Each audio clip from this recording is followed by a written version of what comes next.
लगा दो आग पानी में जवानी उसे कहते हैं। लगा दो आग पानी में जवानी उसे कहते हैं और जो छीन ले सिलेक्शन वर्दी का कहानी उसे कहते हैं। जय हिंद दोस्तों, मैं हूँ रेखा मिश्रा और आज मैं किसी और की नहीं बल्कि खुद की कहानी सुनाने आई हूँ कि कैसे एक साधारण सी लड़की ने खाकी वर्दी का यह असाधारण सपना पूरा किया। अक्सर आप लोग मुझसे कमेंट में पूछते हैं कि मैम आप मध्य प्रदेश पुलिस में भर्ती कैसे हुई, आपने तैयारी कैसे की और आपकी स्ट्रेटेजी क्या थी। आज की ये वीडियो मेरे दिल के सबसे करीब है क्योंकि आज मैं शेयर करने जा रही हूँ आप लोगों से मेरी जीरो से सिलेक्शन तक की पूरी कहानी। कैसे मैंने 19 वर्ष की उम्र में महज कॉलेज के फर्स्ट ईयर में बिना किसी महंगी कोचिंग के सिर्फ सेल्फ स्टडी के दम पर पहली बार में ही मध्य प्रदेश पुलिस का यह एग्जाम क्रैक किया। अगर आप भी इस खाकी वर्दी का सपना देख रहे हैं तो आज की ये वीडियो आपकी जिंदगी बदल सकती है, इसलिए आखिरी तक जरूर देखिएगा। दोस्तों, मेरी कहानी जानने से पहले मैं आप सभी से एक बात जानना चाहती हूँ। आपका सबसे बड़ा सपना क्या है? MP police constable, MP SI या फिर कोई और? अभी नीचे कमेंट बॉक्स में अपनी ड्रीम पोस्ट लिखिए ताकि हमें पता चल सके हमारे साथ कितने भावी अधिकारी जुड़े हैं। साथियों, मेरी शुरुआती कहानी बिल्कुल ही सिंपल है। मैंने अपनी पूरी स्कूलिंग केंद्रीय विद्यालय से की। साल 2015 में मैंने केवी रीवा से कॉमर्स स्ट्रीम के साथ 12th पास आउट की थी। मैं एक मध्यम वर्ग की लड़की थी, ना टॉपर थी, ना ही लूजर थी। स्कूल खत्म होने के बाद मैंने रीवा के प्रसिद्ध टीआरएस कॉलेज में बीकॉम के लिए एडमिशन लिया। मैं बस कॉलेज के फर्स्ट ईयर में ही थी, अचानक मध्य प्रदेश पुलिस कांस्टेबल की वैकेंसी आ गई। घर के आसपास जब भी पुलिस की वर्दी देखते थे तो एक अलग ही गर्व महसूस होता था। हालांकि मेरे दादाजी, पिताजी और चाचा जी आर्मी में थे, इसलिए मुझे खाकी वर्दी मिलना उनका सम्मान बढ़ाना था। मैंने बिना ज्यादा सोचे तुरंत कांस्टेबल का फॉर्म भर दिया। लेकिन असली चुनौती अब शुरू होने वाली थी। मैंने कभी कोई कॉम्पिटिटिव एग्जाम नहीं दिया था, ना ही किसी एग्जाम की तैयारी की थी। और साथ ही पड़ोसियों के ताने भी थे कि पुलिस की नौकरी लड़कियों के लिए अच्छी नहीं होती। जो लोग तैयारी कर रहे थे, तैयारी करते करते बूढ़े हो रहे थे, वो बोल रहे थे कि पुलिस की नौकरी में डंडा लेकर रोड में खड़े रहना होता है। मतलब जिसकी कोई नौकरी नहीं लग रही थी वो भी मुझे ज्ञान दे रहा था। मेरी एज क्या थी उस टाइम? 18-19 साल। सोच रहे हो मतलब पब्लिक लोग कितना गिराना चाहते हैं आपको। पुलिस की नौकरी बेकार होती है। मेरी तो शुरुआत थी, लेकिन लोग सिर्फ डीमोटिवेट करते थे, सिवाय मेरे माता और पिताजी के। तुमसे नहीं हो पाएगा, इतनी दुबली पतली हो, कैसे दौड़ोगी, कैसे गोला फेंकोगी, तुम्हारी नौकरी की अभी उम्र नहीं है, और अच्छे लेवल के एग्जाम की तैयारी करो। खैर, और अच्छे एग्जाम की तैयारी करने वाली चीज तो सही थी, लेकिन किसी को रोकना नहीं चाहिए। लेकिन यहाँ पे लोग सिर्फ डीमोटिवेट करते हैं। अब बात करते हैं फॉर्म भरने के बाद मैंने पढ़ाई कहाँ से शुरू की। क्योंकि बहुत सारे बच्चों को लगता है कि बिना इंदौर या भोपाल जाए, बिना किसी बड़ी कोचिंग में एडमिशन लिए सिलेक्शन नहीं हो सकता।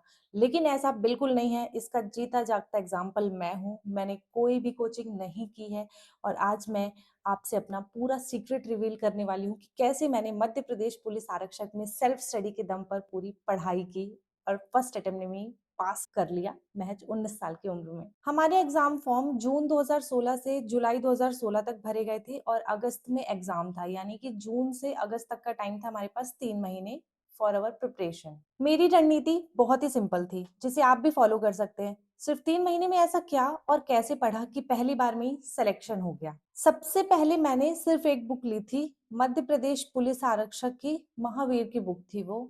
उसमें मुझे ओल्ड क्वेश्चन पेपर भी मिला, उसमें मुझे क्वेश्चन के टाइप्स मिले कि किस तरह के क्वेश्चन आते हैं, और उसमें मुझे सिलेबस मिला कि हमें आखिर पढ़ना कौन कौन सा टॉपिक है। ऑल इन वन बुक 2 अच्छे पब्लिकेशंस की आती है, एक अरिहंत और एक महावीर।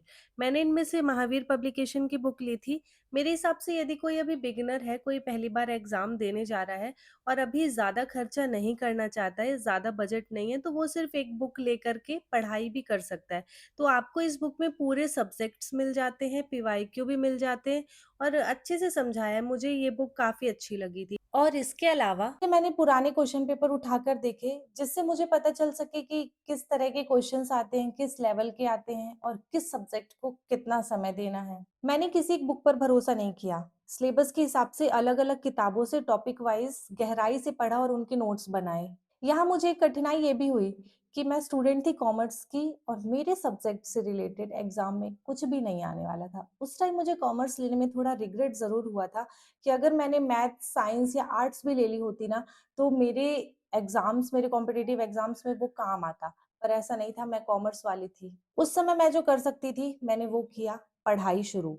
समय था सिर्फ 3 महीने और पढ़ने को पूरा सागर। एक बिगिनर के लिए ये जानना भी मुश्किल होता है कि किस तरह के प्रश्न आएँगे, किस लेवल के आएँगे। तो थोड़ा कठिन था, पर मैंने शुरुआत तो कर ही दी थी। देखिए, बेसिक डिटेल के लिए तो स्टडी गाइड मैंने ली थी, लेकिन एक चीज़ और आप लोग ध्यान रखिएगा, स्टडी गाइड सिर्फ़ हिंदी लैंग्वेज में आती है, इंग्लिश में नहीं आती, तो जितने भी इंग्लिश वाले बच्चे हैं, उनको थोड़ी दिक्कत होगी कुछ चीज़ें पढ़ने में। अब देखिए, मैंने अलग-अलग सब्जेक्ट के लिए भी अलग-अलग बुक्स ली थी, क्योंकि इतने में काम नहीं होने वाला था, थोड़ा मुझे डिटेल में पढ़ना था। तो जनरल नॉलेज के लिए मैंने लूसेंट ली थी, मैथ्स और रीजनिंग दोनों ही एस चांद पब्लिकेशंस की ही थी, आर.एस. अग्रवाल से ही मैंने पढ़ी थी और अभी भी मैं आपको वही रिकमेंड करती हूँ। मेरे बुक्स एंड सोर्सेज़ वाले वीडियो में मैंने आप लोगों को यही बुक्स बताई हैं जो मैं यहाँ बता रही हूँ।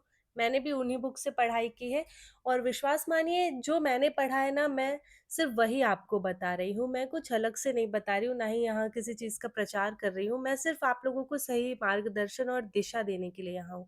रही बात साइंस की, तो साइंस भी मैंने एनसीईआरटी से पढ़ा था। काफ़ी सारे बच्चे मुझसे ये भी पूछते हैं कि मैम हम बिगिनर हैं, पहली बार तैयारी शुरू कर रहे हैं, पहली बार पेपर देने वाले हैं, तो हम क्या करें? तो उनके लिए मैं ये बोलूँगी कि मैंने जब शुरू किया था, तो मैंने all in one study guide को ही अपना बेस बनाया था, उसी से मैंने पढ़ना शुरू किया था और उसी के अनुसार मैं इन बुक्स से टॉपिक्स उठाती थी और उन्हें डिटेल में पढ़ती थी, उनके क्वेश्चंस प्रैक्टिस करती थी। तो अगर आप चाहें तो आप भी ये रणनीति अपना सकते हैं। मेरे पास भी थोड़ा कम ही समय था, उस टाइम 3 महीने थे और लगभग आपके पास भी इतना ही टाइम है। मैंने अपनी पूरी पढ़ाई सिर्फ़ बुक से की थी, लेकिन अगर मुझे कोई भी टॉपिक नहीं समझ में आता था बुक से या मैथ्स कोई सॉल्व करने में कठिनाई होती थी या रीज़निंग के कुछ टफ़ लेवल के जो थे सम्स, उनको सॉल्व करने के लिए मैं यूट्यूब का हेल्प लेती थी। यूट्यूब में मैं वो टॉपिक सर्च करती थी और उसकी क्लास लेती थी। 1-2 टीचर्स या 3 टीचर्स देख लिए, जिनका मुझे ऐसा लगा कि हाँ, इनका मुझे समझाया हुआ अच्छे से समझ में आ रहा है, तो मैं उस टॉपिक को यूट्यूब से पढ़ लेती थी 1-2 क्लास लेकर, वो टॉपिक कंप्लीट हो जाता था।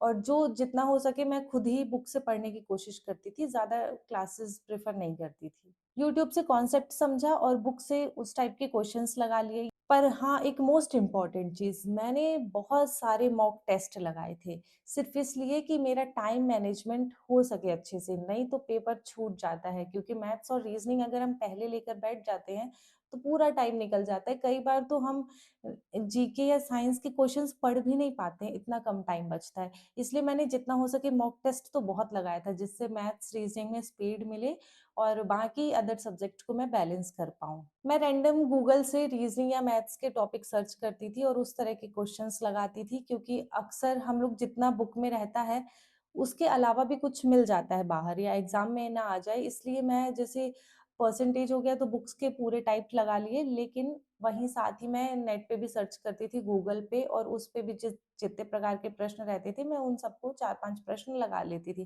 जिससे मुझे अलग-अलग टाइप की वैराइटीज़ पता हो कि इनमें से कोई भी एग्ज़ाम में आ जाए, मुझसे वो बन जाएगा।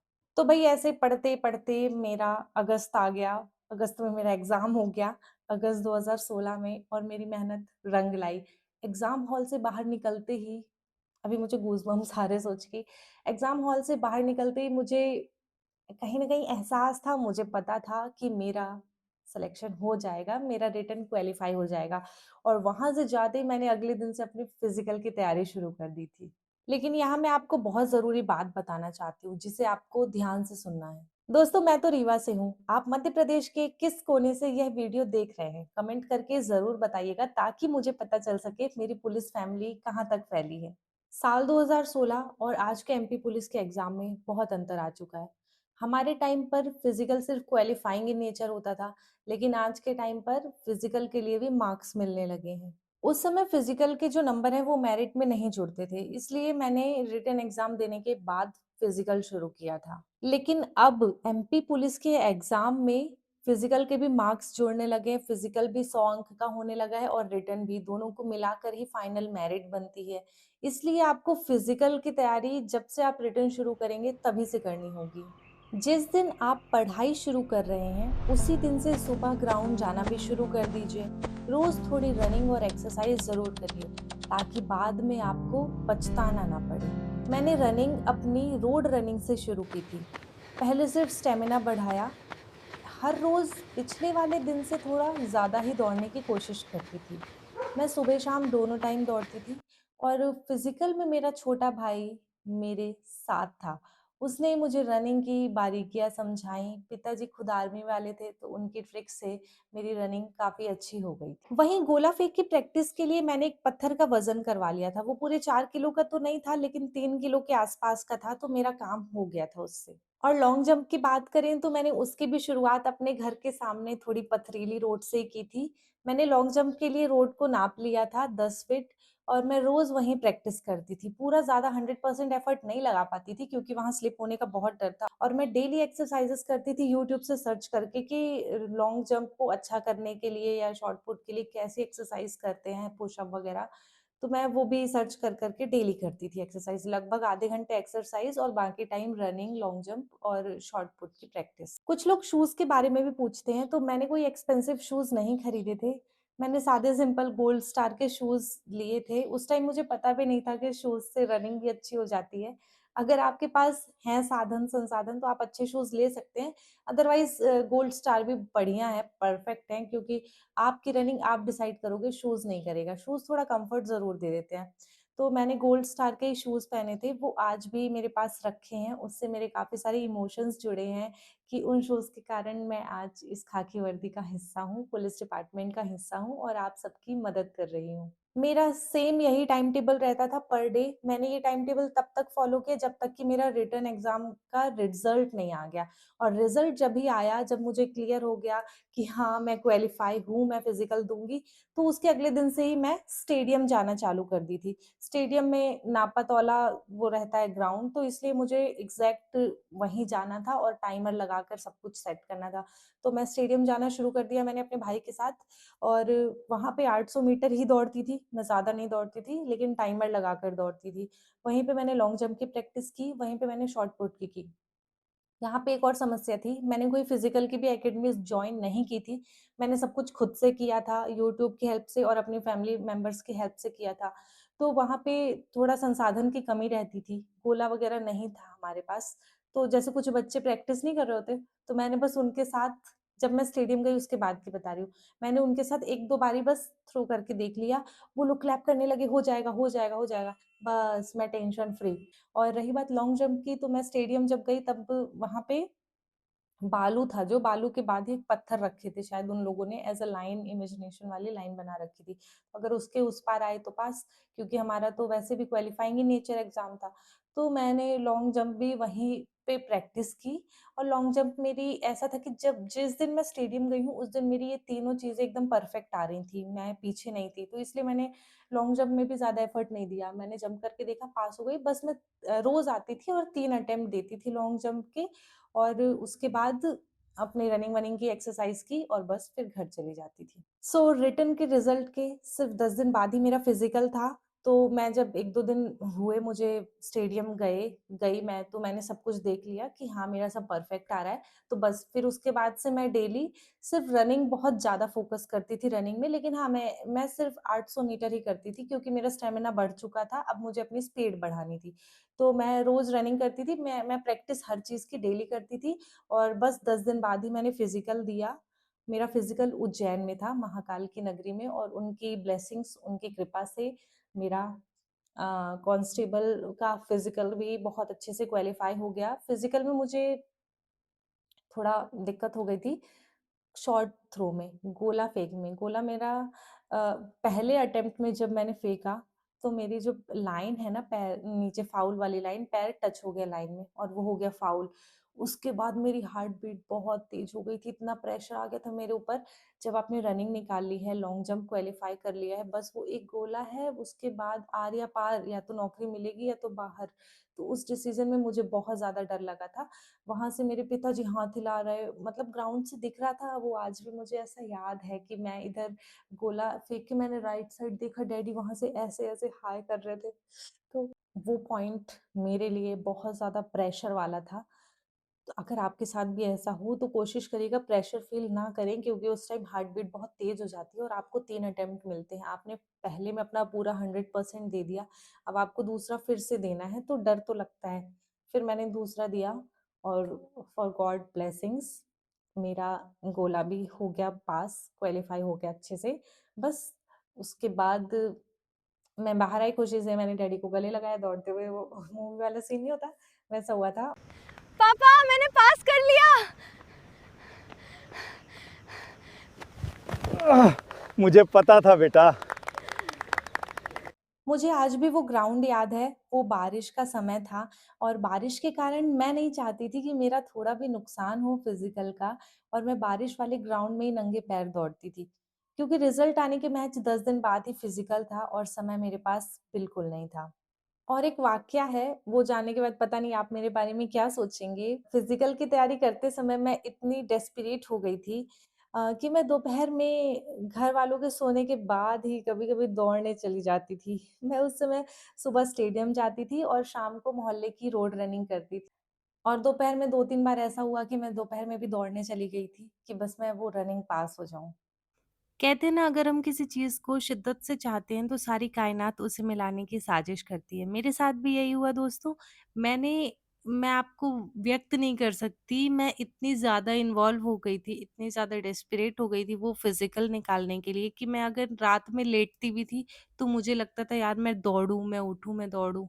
तो जब तक आपके अंदर वो नहीं आएगी वो चीज़, तब तक आप ये एग्ज़ाम नहीं निकाल सकते। लेकिन अगर आप जान लीजिए कि आपकी नींद से बढ़कर भी अब आपका वो सपना हो गया है, आप इतनी लगन से मेहनत कर रहे हैं, तो समझिए आपका ये रास्ता बहुत आसान होने वाला है। मेरा एग्ज़ाम 2016 के अगस्त में हुआ था और 2017 के मार्च में मेरी जॉइनिंग हो गई थी। साथियों, जब फाइनल रिज़ल्ट आया, मेरिट लिस्ट में मेरा नाम था। मेरी ज़िंदगी की सबसे बड़ी खुशी का दिन था। कॉलेज के पहले ही साल में 19-20 साल की उम्र में जब मैं पहली बार ट्रेनिंग पूरी करके अपने घर आई वर्दी सजा के, तो मेरे माता-पिता जी की आँखों में जो खुशी के आँसू थे ना, उसने मेरी पूरी मेहनत सफल बना दी। जिस दिन आपका सिलेक्शन होगा ना, आपको वर्दी मिलेगी, आपके माता-पिता के चेहरे पर जो खुशी होगी उसके आगे हर संघर्ष छोटा है। अगर आप इस बार वर्दी लेने के लिए अपनी जी-जान लगाने को तैयार हैं, तो कमेंट बॉक्स में पूरे जोश के साथ अब की बार वर्दी हमारी ज़रूर लिखिएगा। तो कॉलेज के फर्स्ट ईयर से शुरू हुआ ये सफर 2017 में खाकी वर्दी पहनकर ड्यूटी पर तैनात होने तक पहुंच गया। मैं आपसे सिर्फ इतना कहूँगी, अगर रीवा के एक साधारण से कॉलेज में पढ़ने वाली, बिना किसी कोचिंग के सिर्फ सेल्फ स्टडी और यूट्यूब की मदद से पहली बार में पुलिस बन सकती है, तो आप क्यों नहीं बन सकते? खुद पर भरोसा रखिए, आज से ही पढ़ाई और फिजिकल दोनों शुरू कर दीजिए। अब की बार वर्दी आपकी होगी। अगर वीडियो अच्छी लगी हो तो वीडियो को लाइक कर दें, चैनल को सब्सक्राइब कर दें और कमेंट बॉक्स में जय हिंद लिखना बिल्कुल ना भूलें। मिलते हैं अगले वीडियो में। जय हिंद, जय भारत।